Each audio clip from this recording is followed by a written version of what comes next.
já está até acontecendo em um ou outro caso, que os magistrados já estão, e não negam, usando inteligência artificial para poder fazer um resumo do processo. O cliente está pensando assim, se liberou seu tempo, eu pago menos. Então ele vai fazer o quê? Ele vai criar produto com inteligência artificial, ele vai ganhar mais causa, ele vai ter mais... Como é que fecha a conta da inteligência artificial dentro de um escritório?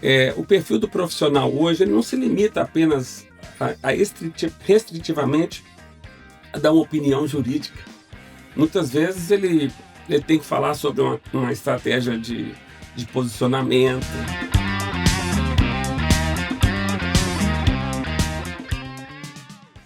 Eu acho que se tem uma palavra que resume toda essa ideia de inteligência artificial é produtividade. É a ideia de fazer mais com menos. Não dá para fugir disso, ou como a essência dessa revolução, ou pelo menos como um fator muito importante dela. Ninguém vai embarcar, ninguém vai investir, ninguém vai usar inteligência artificial para fazer o que fazia antes, ou para fazer mais lento, ou para fazer... Você quer fazer melhor e mais rápido, mais bonito e mais rápido. Você quer fazer uma petição mais convincente e mais rapidamente. E tudo isso tem a ver com produtividade. Eu sou Alexandre Seco, sou jornalista, estou aqui com o meu xará Alexandre Ateniense, que é advogado. Ele tem ajudado a escritórios e advogados a alavancar seus negócios e carreiras com inteligência artificial, de uma forma estratégica, de uma forma mais robusta, eu diria, né? Porque o que eu tenho visto... Com melhorias exponenciais. O que eu tenho visto hoje, Alexandre, quando se fala em inteligência artificial, é muita gente ensinando a fazer prompt, falando essa ferramenta aqui, vamos deixar isso para depois. É óbvio que é importante aprender isso tudo, mas se não tiver uma visão de negócio, se não tiver uma visão integrada, se não tiver, a gente já falou em outro episódio, um mindset voltado à inteligência artificial, ele vai ficar fazendo prompt o resto da vida, né? Ele pode até fazer prompt, mas que vão impactar no negócio. Até negativamente. Até para poder ver se tem falha. Entendeu? Tudo isso que você falou, eu concordo. Agora, eu acrescentaria que, além de... que tem uma falsa impressão, né? Na medida que você fala que reduz tempo, reduz custo, não significa dizer que reduz a qualidade do serviço. Pelo contrário, melhora exponencialmente. Mas é o que você quer. Você não quer mais rápido e pior, ou mais rápido e igual. Não. Porque senão você está ganhando pela metade. Senão eu vou fazer com que a qualidade caia. E é o contrário. Eu posso dar meu testemunho que hoje a gente entrega muito melhor, qualidade de serviço, exponencialmente melhor, mas com uma equipe menor e com menos tempo. E, aliás, eu acho que você trouxe essa ideia outro dia do melhor. A gente está cada vez mais econômico nas petições e nos memoriais. Se você tiver um robô do lado de lá, você comentou isso outro dia. Sim. Você vai começar a ter que argumentar cada vez melhor e não o contrário. Você vê que interessante esse momento que nós estamos passando, né? Porque a gente hoje está preocupado no seguinte: poxa, se eu fizer uma petição inicial, por exemplo, de 40 páginas... Ninguém lê. Ninguém lê. Nem perca esse tempo. Nem o estagiário. Ele vai simplesmente... Uma vez eu ouvi de um amigo meu que era assessor de um ministro do TST, ele me disse assim: olha, nossa equipe aqui tem a metodologia dos 20 minutos. Eu falei, como é que é isso? Nós temos um reloginho, um timer que liga aqui, que em 20 minutos a gente tem que ler todo o processo, todas as peças, tem que dar o voto. Então, aquele cara que escreve muito, nós não vamos ler, porque nós somos obedientes aos 20 minutos. O bom é aquele advogado que apresenta uma peça como se fosse uma sentença matemática. 1 mais 1 é igual a 2, dividido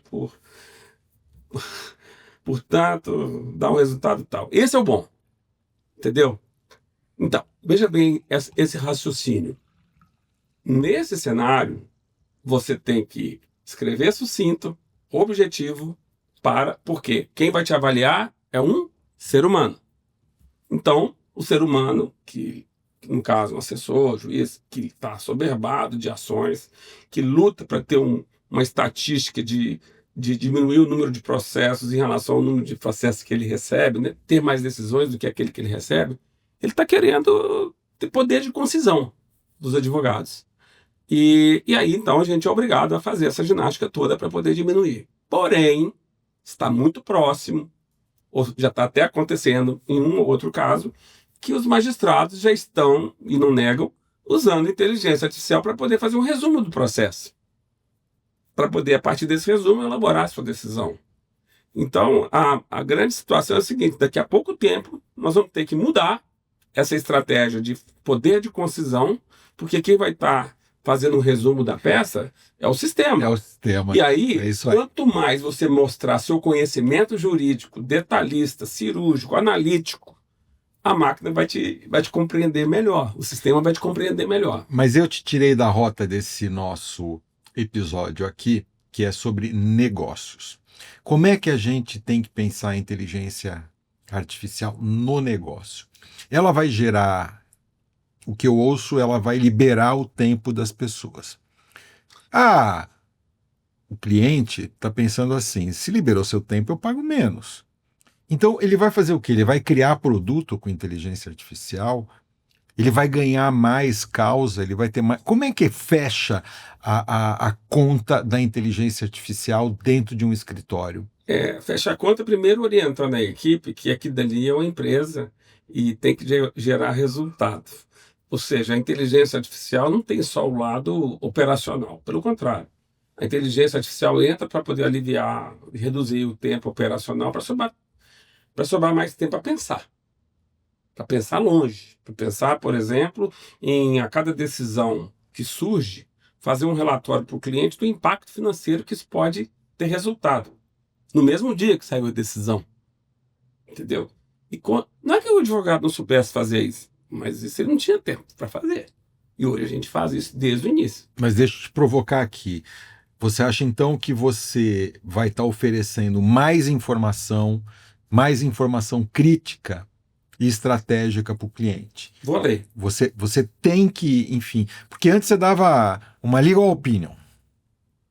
Agora você pode, usando um exemplo banal aqui, você pode expandir essa opinion em legal, financial, e por aí vai? Sim. Usando um exemplo bem raso, bem banal. Sem dúvida, mas tem uma coisa que eu acho que é uma visão mais empírica disso tudo que eu estou falando, que tudo está por baixo disso, que é você vai ter que mostrar ao seu cliente de uma forma muito mais clara, e a inteligência artificial vai te ajudar nisso, qual é o valor agregado e o benefício que você vai gerar para ele se você ganhar a causa. Ele está querendo saber disso. Entendeu? E a inteligência artificial é excelente para isso. Hoje, por exemplo, as propostas de honorários que a gente faz, a gente dá uma ênfase muito grande quanto a esse assunto com a ajuda da inteligência artificial. Porque, por exemplo, se hoje no mercado a gente tem uma tendência dos negócios da advocacia sair do faturamento de horas, porque o cliente não é bobo, ele vai saber que você está reduzindo em 40 minutos aquilo que você fazia em 3 horas. Por outro lado, você tem que mostrar para ele que você, com a defesa que faz, vai agregar um benefício fantástico que talvez ele nem mesmo percebesse. Que ele nem mesmo imaginava que você poderia oferecer esse tipo de vantagem estratégica para ele.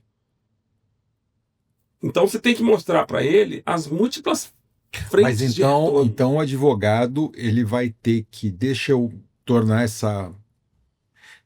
Ele vai ter que encontrar produtos e serviços para oferecer. Ele vai ter que primeiro entender o que a inteligência artificial pode fazer por ele e convencer o cliente de que ele pode oferecer mais. Não apenas. Ele pode oferecer mais, mas ele pode detalhar melhor, de uma linguagem mais clara, mais objetiva, mais convincente, do alcance dos benefícios que ele pode alcançar. Mas o melhor não remunera. O melhor simplesmente não remunera. Porque o cliente já espera hoje que você entregue. Mas muitas vezes o advogado consegue enxergar além do que o cliente espera com o resultado da causa. Mas então eu volto ao ponto. O advogado ele vai ter que, num determinado momento desse processo de enfim, de chegada da inteligência artificial no escritório, ser um desbravador de mares aí, no sentido de que mais eu tenho a oferecer para o meu cliente. Sim, porque se você for analisar bem, o perfil do profissional hoje ele não se limita apenas restritivamente a dar uma opinião jurídica. Muitas vezes ele tem que falar sobre uma estratégia de posicionamento, uma forma de enfrentar um ataque à reputação, que no passado, um advogado padrão não tinha esse discurso, entendeu? Ele ficava, algo do tipo assim, vamos lá, eu vou tentar explicar isso de uma maneira bem clara. Em relação a essa mudança da visão voltada para o negócio, que a inteligência artificial tem me ajudado bastante, é o seguinte, eu gosto de dizer que o advogado, ele é contratado não é porque ele sabe qual ação que ele vai ter que propor para chegar no resultado que o cliente quer. O cliente quer resultado. Se é com ação, se é com medidas extrajudiciais, não importa. Eu, particularmente, digo o seguinte, que eu faço de tudo para os meus clientes nem entrarem na justiça, ou os que estão lá dentro que saiam o mais rápido possível. E para isso eu vou usar meios com a inteligência artificial muito mais dinâmicos, muito mais abrangentes, que façam com que eu chegue ao resultado de uma forma mais rápida. Então, no final das contas, o que você está dizendo é que a equação fecha quando o advogado descobre como entregar mais resultado para o cliente. E faça com que o cliente compreenda isso. Porque aí que está um detalhe muito importante. O advogado pode saber como é que ele defende, como é que ele age, qual a estratégia, como é que ele faz um prompt, o que seja. Mas será que o cliente está compreendendo o que ele está fazendo? Ou aonde que ele pode chegar com essa vitória? Talvez o cliente não compreenda. Veja na minha área. Todo cliente que chega, ou a maioria dos clientes que chegam, nunca contrataram um advogado de direito digital. Então eles não sabem o que o advogado de direito digital pode fazer. Eles nunca contrataram. Então, cabe a mim abrir a cabeça do cliente para poder agregar valor ao meu serviço, para poder mostrar inúmeras facetas dos benefícios que a gente pode gerar. Então, certamente, cada bom advogado na sua respectiva área pode usar a inteligência artificial para mostrar para o cliente para que ele entenda como é relevante e como vai se beneficiar desse êxito que o advogado pretende alcançar. Porque isso não tem que ser uma coisa subentendida, sabe? Isso tem que ser uma coisa expressa. E que o cliente que o advogado desenvolva esse poder cognitivo para cair a ficha para o juiz, para o cliente. Porque assim ele vai valorizar o preço fixo e não mais por hora que você iria faturar ele no passado. Porque, como eu falei, essa situação de faturamento por hora já está acho que até já foi sepultado. Eu acho que só não sepultou ainda se por acaso no negócio você vai estar negociando com um determinado, vai estar discutindo uma proposta com um cliente que você não sabe ainda exatamente o tamanho do escopo de serviço que vai prestar. Certo. Daí é uma forma de você, aí, uma forma clássica. Falar. Agora, tirante isso, você... Agora quero encerrar esse episódio aqui, que a gente está no finalzinho dele, deixar a provocação na mesa. A inteligência artificial traz um fator de produtividade. Produtividade é fazer mais por menos. Para quem paga a conta, como é que essa equação funciona? Se você está fazendo mais por menos, eu também vou pagar menos, porque você está usando menos recursos para fazer. O escritório do lado de cá, ele tem que responder a essa questão com criatividade, com mais serviço para entregar. Com mais qualidade, eu acho que você falou. Com mais qualidade. No que você falou, eu concordo, mas está faltando essa palavra de qualidade também. Não é só reduzir tempo, preços honorários, etc. e tal. Eu acho que o trabalho hoje, com a IA, ele entregue com mais qualidade. E se entrega com mais qualidade, a possibilidade de ter mais êxito também é maior. Posso dizer minha opinião? Claro. Eu acho que a advocacia ainda tem esse desafio para enfrentar.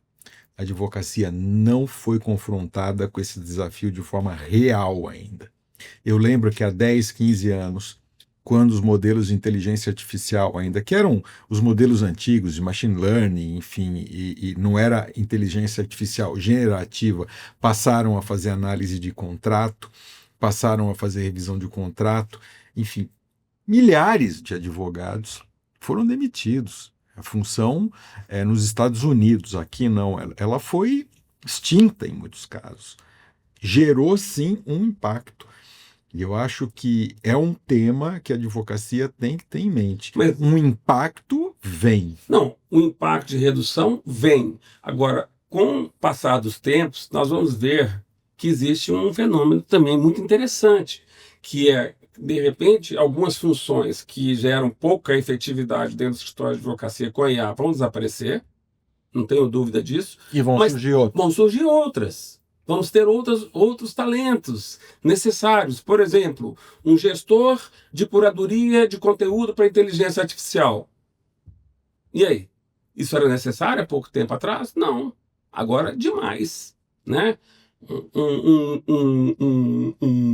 Um head de inteligência artificial para estar sempre bolando estratégias, desenvolvimento de agentes de IA.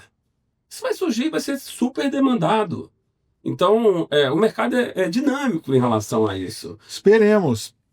Eu não tenho dúvida. Eu acho que tem grupos nesse... Nós já passamos nessa por isso disputa. diversas vezes no passado, se for pensar bem. Encerraram, por exemplo, vamos lá, taquigrafia em tribunais. Não temos mais. Muitas taquígrafas foram dispensadas. Mas outros cargos que também não existiam surgiram.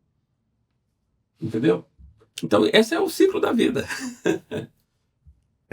Eu acho esse ciclo extraordinário. Eu acho que as transformações que ele traz, a renovação que ele traz, eu acho extraordinário. Extraordinário. E nós somos assim, né, vamos dizer assim, nós temos a sorte de estar no meio dessa transição. Eu só não vejo ainda com clareza como é que esse negócio está se fechando no modelo de serviço, no modelo de negócio da advocacia.